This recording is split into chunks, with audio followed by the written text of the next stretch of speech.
Assalamualaikum warahmatullahi wabarakatuh.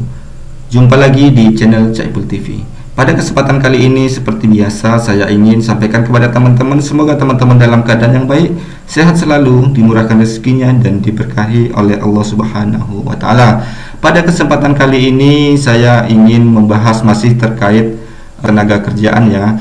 Apakah Anda seorang karyawan? Apakah Anda seorang staf admin di SDM? Tentu saja informasi ini sangat bermanfaat bagi kita sebagai seorang karyawan atau kita sebagai staf admin di HRD ya.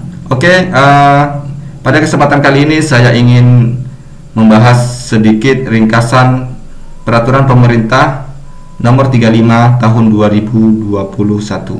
Sebelumnya kita sudah belajar bagaimana menghitung pesangon di Undang-Undang Cipta Kerja nomor 11 tahun 2020. Seperti ini, sebelumnya kita sudah belajar cara menghitung pesangon antara Undang-Undang nomor 13 dan Undang-Undang Cipta Kerja. Dan pada kesempatan kali ini, karena pemerintah sudah mengeluarkan peraturan pemerintah nomor 35 tahun 2021, yaitu turunan dari Undang-Undang Cipta Kerja sebelumnya.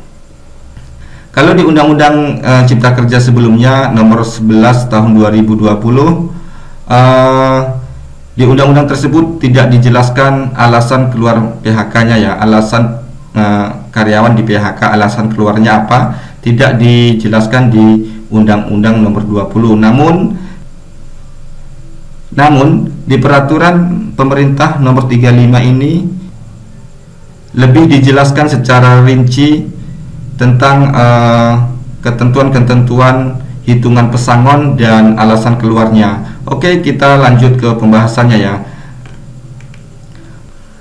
Pada kesempatan kali ini saya ingin membahas fokus pada masalah PHK ya, karena banyak pertanyaan-pertanyaan terkait masalah PHK dan hitungan pesangonnya. Oke, kita lanjut ke pembahasannya.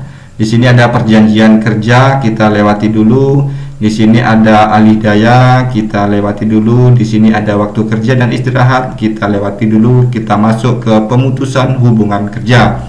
Alasan dan perhitungan atas hak PHK.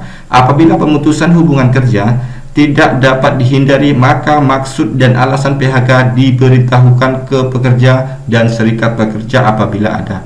Pemberitahuan disampaikan minimal 14 hari kerja atau 7 hari kerja sebelum PHK, kecuali apabila PHK dikarenakan alasan pekerja melakukan pelanggaran bersifat mendesak, dijelaskan pasal 52 ayat 3. Kemudian hak akibat PHK sesuai pasal 40. Kemudian di sini ketentuannya masih sama seperti Undang-Undang nomor 13. Kurang dari 1 tahun haknya 1 kali upah. 1 tahun kurang dari 2 tahun 2 bulan upah. 2 tahun kurang dari 3 tahun sama dengan 3 kali upah dan seterusnya. Kemudian uang penghargaan masa kerja UPNK pasal 40 ayat 3 di sini dijelaskan masih sama seperti Undang-Undang nomor 13 ya, bisa saja. Kemudian di sini ketentuan nomor 3 uang penggantian hak pasal 40 ayat 4 cuti tahunan yang belum diambil atau belum gugur, biaya akomodasi, ongkos pulang pekerja ke poin base jika ada. Kalau di Undang-Undang nomor 13 di sini ditetapkan 15%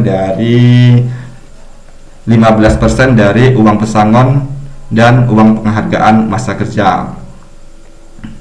Oke, kita lanjut ke pembahasannya.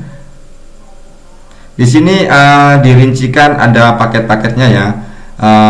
Paket A, alasan PHK-nya pekerja buruh mengalami sakit berkepanjangan atau cacat. Di sini dijelaskan dasar hukumnya pasal 55. Kemudian pekerja buruh memasuki usia pensiun. Teman-teman bisa langsung saja ke peraturannya ya. Di sini kita singkat-singkat saja. Oke, kita lanjut ke pembahasannya. Di sini ada paket A, yakni paket A ini adalah sakit berkepanjangan seperti ini. Pekerja buruh mengalami sakit berkepanjangan, cacat akibat kecelakaan kecelakaan kerja dan tidak dapat melakukan pekerjaannya setelah melampaui batas 12 bulan gitu ya. Kemudian selanjutnya di sini ada paket B. Oke, teman-teman bisa saja baca sendiri memasuki usia pensiun. Di sini ada perbedaan ya, ada perbedaan di Undang-Undang Nomor 13 dan Peraturan Pemerintah Nomor 35 ini. Di sini kalau di Undang-Undang 13 ini uang penggantian masa kerjanya kali 2, dan di sini di pesangonnya juga dikali 2. Oke, untuk lebih jelasnya kita masuk ke Microsoft Excel ya, yang sudah kita susun seperti ini ya. Ini sudah dirincikan alasan keluar berdasarkan peraturan pemerintah tahun 2021 ya. Di sini ada alasannya peleburan dan penggabungan, take over seperti ini. Kemudian di sini ada perbedaan-perbedaan ya antara Undang-Undang Nomor 13 dan Peraturan Pemerintah tahun 2021. Di sini sudah kita rincikan seperti ini. Ada perbedaan memang, pensiun di sini 1,75, sementara yang lama uang pesangonnya kali 2 ya. Kemudian sakit berkepanjangannya uang pesangonnya sama. Kemudian uang pergantian masa kerjanya dikali 1 ya.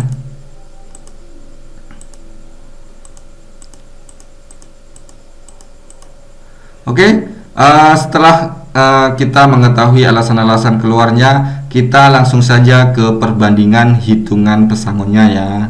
Oke, seperti ini sudah ada formatnya seperti yang lama. Kalau yang lama di sini Undang-Undang 13, Undang-Undang Cipta Kerja, Undang-Undang Nomor 11 tahun 2020 karena belum ada turunannya.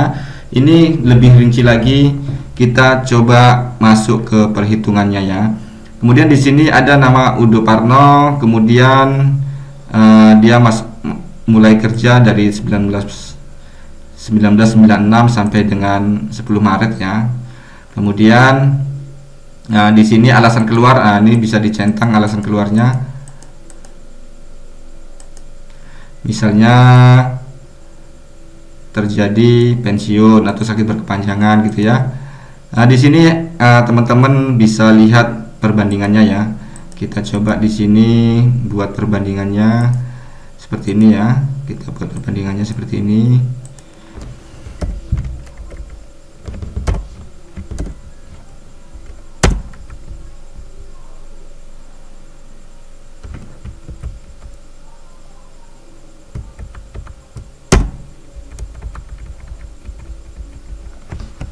Jadi untuk sakit berkepanjangan perbandingannya 140 juta, ini cukup banyak. Di sini cukup signifikan ya untuk perbedaan untuk sakit berkepanjangan sampai dengan 142 juta bedanya ya. Kemudian kalau pensiun, kita coba kalau pensiun. Kalau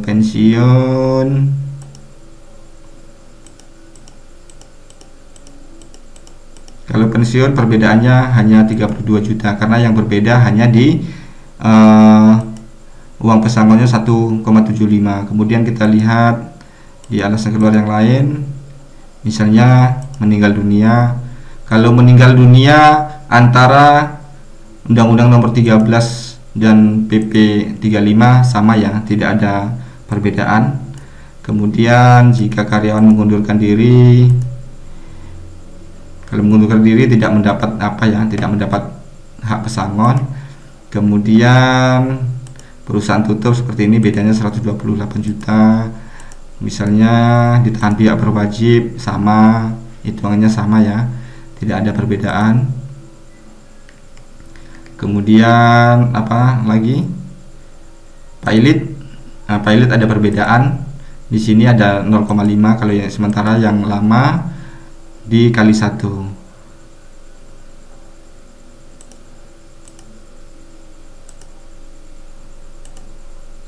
Oke teman-teman, seperti inilah cara menghitung pesangon berdasarkan peraturan pemerintah nomor 35. Oke, sampai di sini kita sudah mengetahui ya perbandingan antara Undang-Undang Nomor 13 dan Peraturan Pemerintah Nomor 35. Di sini ada perbedaan-perbedaan.